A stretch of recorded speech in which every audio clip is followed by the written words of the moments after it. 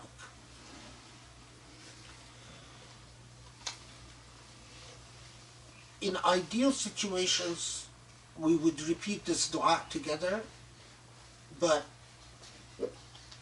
it would be too difficult unless you're so I will recite it, and you will just follow along with the translation in English. Maybe if this becomes regular, then one day we actually get to the point where we can actually recite this dua together, which is something I have not done in 40 years. You can do it. You can do it. Cool. No, it would be difficult. اللهم يا حي وقيوم بك تحصن فاحمني. Future tense. Like The ever-optimist. Come on, learn Arabic and do it. Yeah, I believe in this.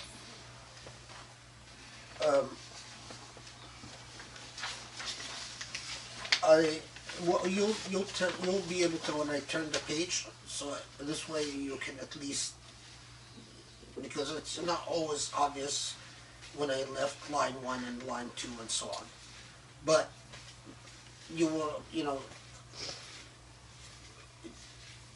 lose yourself with it and with the meanings of the words.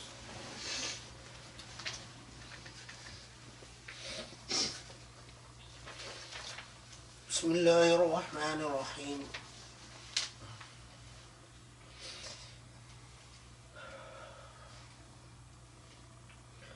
اللهم يا حي يا قيوم بك تحصنت. اللهم يا حي يا قيوم بك تحصنت فاحمني بحماية وكفاية ووقاية بحماية كفاية ووقاية وحقيقة برهان حرز أمان بسم الله. وادخلني يا أول يا آخر مكنون غيب سر دائرة كنز ما شاء الله لا قوة إلا بالله. واسبل علي يا حليم يا ستار كنف ستر حجاب صيانة نجاة واعتصموا بحبل الله. وابني يا محيط، وابني يا محيط يا قادر علي سور أمان إحاطت، سور أمان إحاطة مجد سرادق عز عظمة، ذلك خير، ذلك من آيات الله. وأعذني يا رقيب يا مجيب، وأعذني يا رقيب يا مجيب، واحرسني في نفسي وديني وأهلي، وديني وأهلي وولدي وداري ومالي، بكلاءة إعاذة إغاثة، بكلاءة إعاذة إغاثة، وليس بضارهم شيء إلا بإذن الله.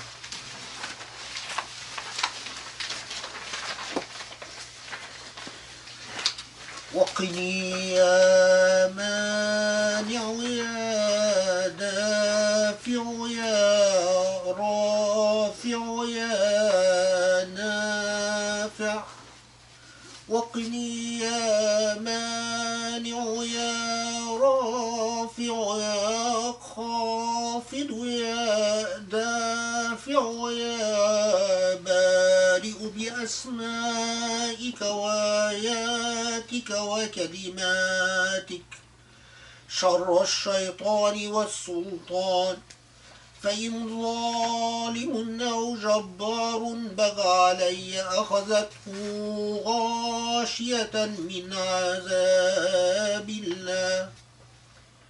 ونجني يا مذل يا منتقم من عبيدك الظلمة الظالمين الباغين علي وأعوانهم، فإن هم لي منهم أحد بسوء خذله الله، وختم على سمعه وقلبه، وجعل على بصره غشاوة، وجعل على بصره غشاوة، فمن يهديه من بعد الله. واكفني يا قابض واكفني يا قابض يا خافض يا رافع يا قهار، يا قهار خديعة مكرهم، وارددهم عني مذمومين مزؤومين مدحورين بتخسير وتغيير وتدمير، فما كان له من فئة ينصرونه من دون الله. وأذقني يا سبوح يا قدوس، وأذقني يا سبوح يا قدوس لذة مناجاة، اقبل ولا تخف، إنك من الآمنين في كنف الله.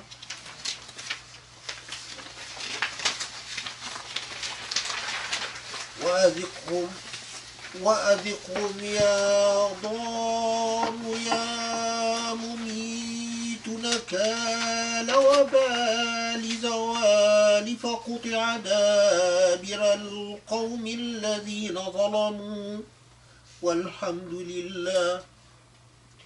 وأمني يا سلام يا مؤمن يا مهيمن صولة جولة دولة الأعداء، بغاية بداية آية لهم البشرى في الحياة الدنيا، وفي الآخرة لا تبديل لكلمات الله. وتوجني يا عظيم يا معز بتاج مهابة كبرياء جلال، بتاج مهابة كبرياء وجلال وجمال سلطان ملكوت عزة وعظمة، ولا يحزنك قولهم إن العزة لله. والبسني يا جليل يا كبير خلعة إجلال وإكمال وإقبال، فلما رأينه أكبرنه وقطعن أيديهن وقلن حاشا لله.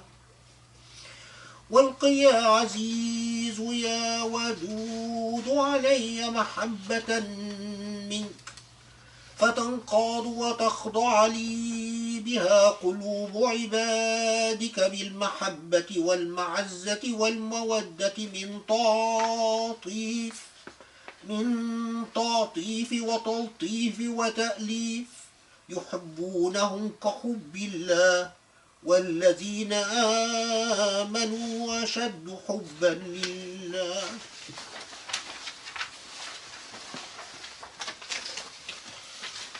واظهر علي يا ظاهر يا باطن وآثار أسرار أنوار، يحبهم ويحبونه،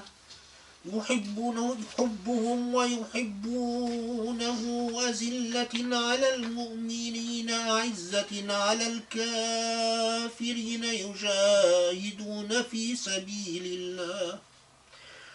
ووجه اللهم يا صمد يا نور وجهي بصفاء جمال أنس إشراق، فإن حاجوك فقل أسلمت وجهي لله. واجعلني يا بديع السماوات والأرض يا ذا الجلال والإكرام بالفصاحة والبلاغة والبراعة، واحلل عقدة من لساني يفقه قولي برأفة ورحمة ورقة، ثم تلين جلودهم وقلوبهم إلى ذكر الله. وقلدني يا شديد البطش يا جبار، وقلدني يا شديد البطش يا جبار، بسيف الهيبة والشدة والقوة والمنعة، من بأس جبروت عزة، وما النصر إلا من عند الله. ودم علي يا باسط يا فتاح بهجة مسرة، رب اشرح لي صدري ويسر لي أمري، بلطائف وعواطف وعوارف، ألم نشرح لك صدرك وبشائر، ويومئذ يفرح المؤمنون بنصر الله.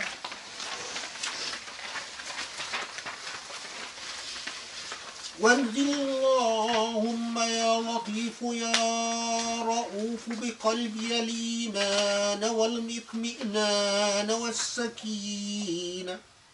والسكينة ليكون من الذين آمنوا وتطمئن قلوبهم بذكر الله. وافرغ علي يا صبور يا شكور صبر الذين تضرعوا وتضرعوا بثبات يقين وتمكين، كم فئة قليلة غلبت فئة كثيرة بإذن الله. واحفظني يا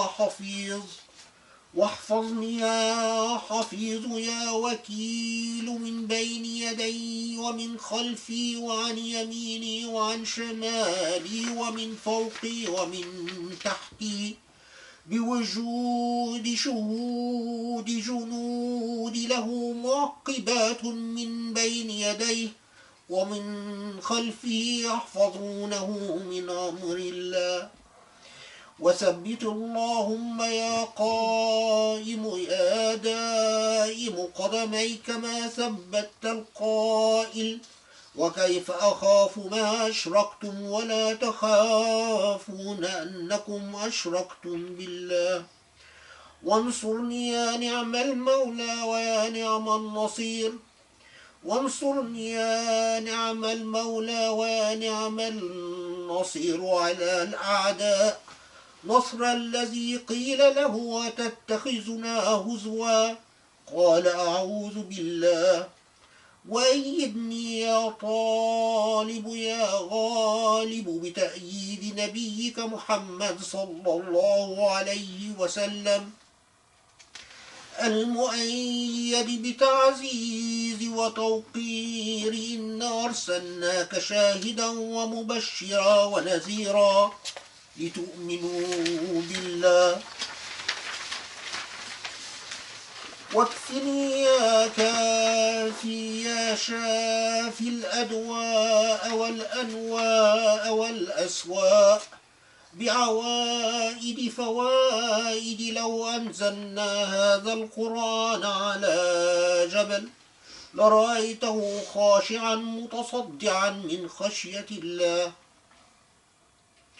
وامنن علي يا وهاب يا رزاق بحصول وصول قبول تدبير تيسير تسخير كلوا واشربوا من رزق الله والزمني يا واحد يا أحد والزمني يا واحد يا أحد كلمة التوحيد كما ألزمت حبيبك محمد صلى الله عليه وسلم حيث قلت فاعلم أنه لا إله إلا الله وتولني يا ولي يا علي بالولاية والعناية والرعاية والسلامة بمزيد إيراد إسعاد إمداد ذلك من فضل الله واكرمني يا غني يا كريم بالسعادة والسيادة والكرامة والمغفرة كما أكرمت الذين يغضون أصواتهم عند رسول الله وتب علي يا تواب يا حليم وتب علي يا تواب يا حليم يا رحيم يا حكيم توبة نصوحا ليكون من الذين إذا فعلوا فاحشة أو ظلموا أنفسهم ذكروا الله فاستغفروا لذنوبهم ومن يغفر الذنوب إلا الله واختم لي يا رحمن يا رحيم بحسن خاتمة الناجين والراجين يا عبادي الذين أسرفوا على أنفسهم لا تقنطوا من رحمة الله واسكني يا سميع يا قريب جنة أعدت للمتقين دعواهم فيها سبحانك اللهم وتحيتهم فيها سلام وآخر دعواهم أن الحمد لله يا الله يا الله يا الله يا نافع يا نافع يا نافع يا الله يا رافع يا رافع يا رافع يا الله يا رحمن يا رحمن يا رحمن يا الله يا رحيم يا رحيم يا رحيم يا الله أسألك بحرمة هذه الأسماء والآيات والكلمات سلطانا نصيرا ورزقا كثيرا وقلبا قريرا وعلما غزيرا وعملا بريرا وقبرا منيرا وحسابا يسيرا وملكا في الفردوس كبيرا وصلى الله على سيدنا محمد وعلى آله وصحبه وسلم تسليما كثيرا إلى يوم الدين والحمد لله رب العالمين.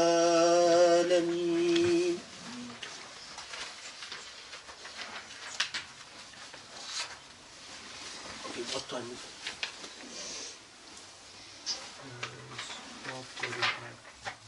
Okay, it's up to you guys. Shall we start?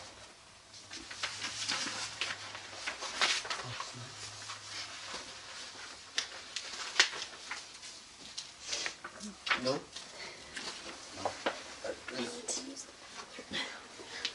Bathroom break. Okay, let's take 5 minutes.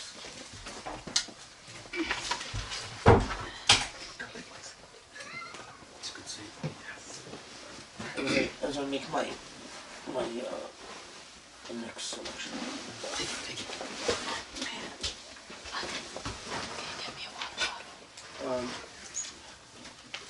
I should tell you about this book. I'll mention it again another. If you guys, I don't know if this is still in print. You could tell that I've sort of used it. The nice thing about this book is that it's one of the few books that has the Arabic on one side and the meaning, and it's basically a tasbih book. So, and you could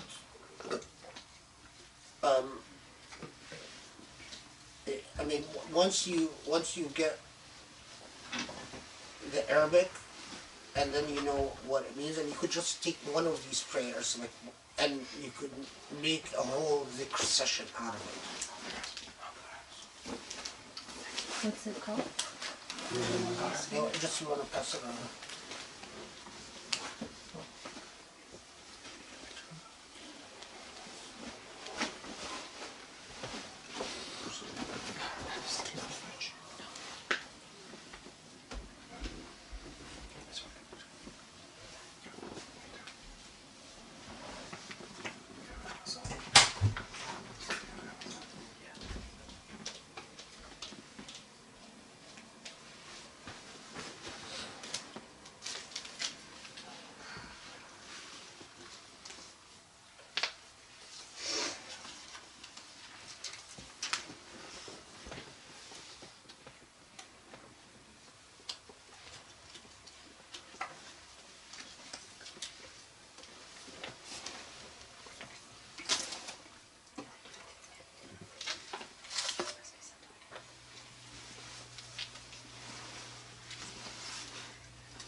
Victory. It's called Boba Check. No, it must be new. Yeah, they have very high. What was it? Do you like it? It's in North Dakota. It's on Victory and Really? That's it? Yeah, that's it. He's so big. Like a monkey. So big. You finish it. Coffee or milk tea? Yeah, it smokes.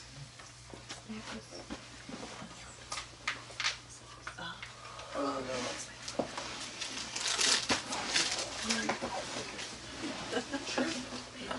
No, I'm going to teach you several dua that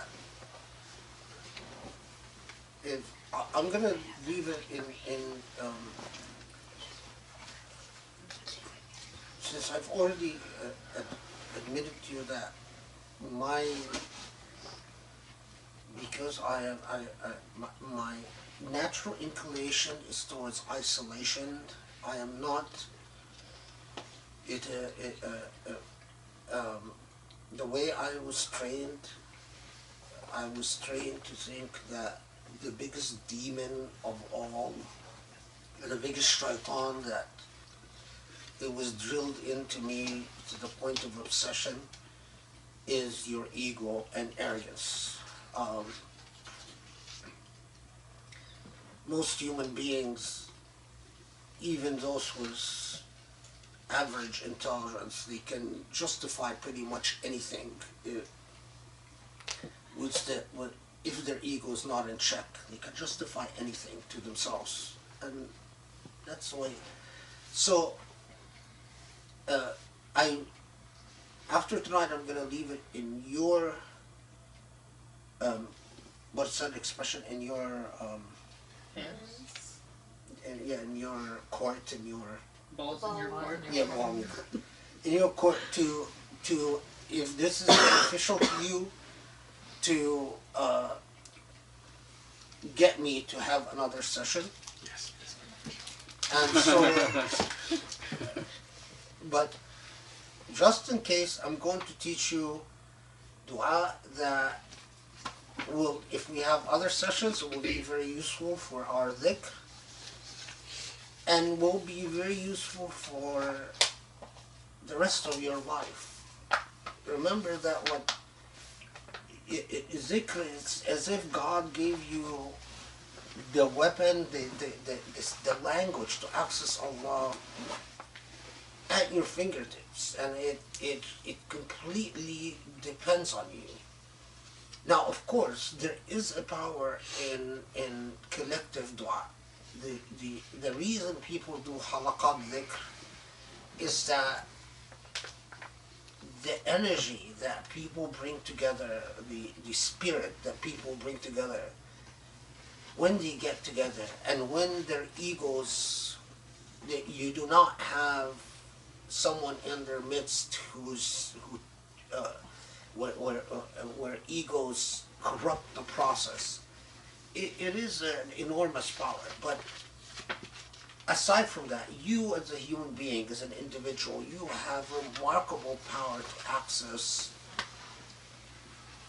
all the pathways to the divine. And remember that the secret of creation is a word, and the secret between you and creation is a word. And the process of exhalation and inhalation, the laws of nature were created with words. And the secret of mathematics, the interchangeability between numbers and letters, tells you in itself a great deal. You know that letters, each letter stands for a number and some. So